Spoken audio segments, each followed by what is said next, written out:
Retail beef prices in June of 2015 were up 18% from last year. Prices are expected to remain strong for a number of reasons.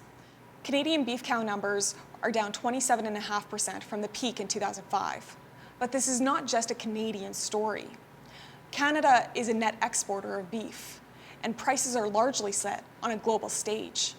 Global beef production has been largely steady over the last decade as major exporters have been unable to expand due to drought and other factors, including high grain prices. Meanwhile, consumer demand has been growing, with growing incomes and populations, particularly in Asia. Canadian beef will go to the highest bidder, whether that is the Canadian or international consumer.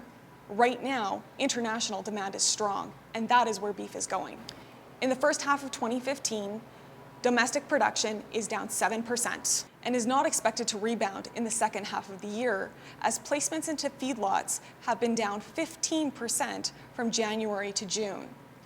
This is the source of high-quality grain-fed beef, and while that is not expected to increase, there is potential for larger supplies of lean trim from cows as dry conditions bring cows to market. The beef industry takes 2 to 3 years to expand after they have received the price signal from the marketplace. 2015 was expected to be the year expansion would occur.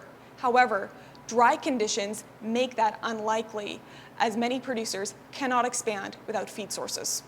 Consumers have shown remarkable resilience to high beef prices, and in 2014, the Canadian Retail Beef Demand Index was the second highest in 25 years.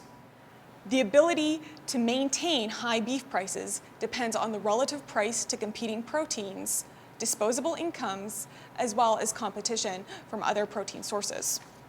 The Canadian Boxed Beef Report provides an average price for the entire carcass based on wholesale prices for individual items. These prices are based on different quality grades and are FOB the packer. Prices will vary by region across Canada as well as by supplier. The AAA cutout increased 30% in the first half of 2015 and jumped sharply higher in April, but has remained steady in May and June. Prices are seasonally softer in the summer, but are expected to strengthen going into the fall. If expansion occurs in the US, potentially as early as late 2016 or early 2017, this would soften prices across North America. But over the next year or two, prices are expected to remain strong. Not all cuts have increased by the same amount, and there are affordable options for consumers who are willing to try something different.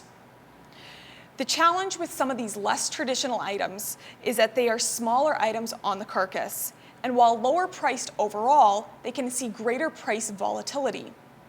And so while some of these items we will be discussing have a higher percent change from last year than the average carcass cutouts, they still remain an affordable option for consumers. Some roasting options include the inside round.